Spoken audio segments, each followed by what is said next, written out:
My father is from a small town in Mississippi, and as a young man, he was part of the Great Northern Migration, where a lot of African Americans moved to northern cities for better opportunities. He always imagined himself bigger than the small town that he was raised in.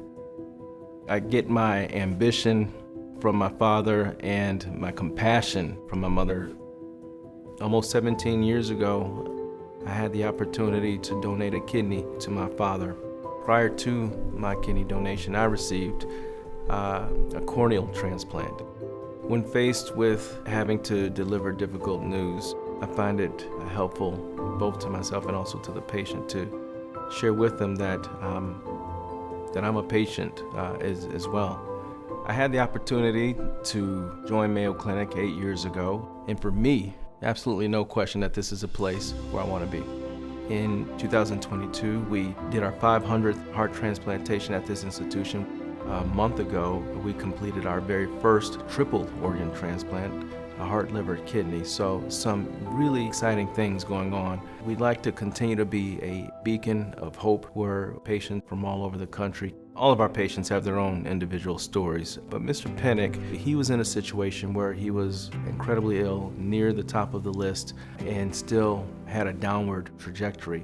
I believe a month to the day that he came through the doors of Mayo Clinic, after being in an ICU for that period of time, a donor offer finally came through for him for a heart and a kidney. And I kept telling the nurses, I got 2 little girls to live for. Dr. Hardaway, he literally saved my life.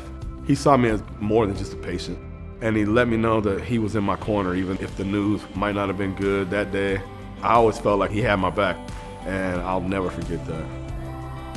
So when I see someone like Mr. Pinnock being restored and on this journey of recovery, the amount of satisfaction that gives me is overwhelming, because I know how it felt when I felt I discovered my purpose. But none of that can be really effectuated without the buy-in of a multidisciplinary team of individuals that really care and have the best interests of the patient at heart. And we do that every single day here at this institution, every day.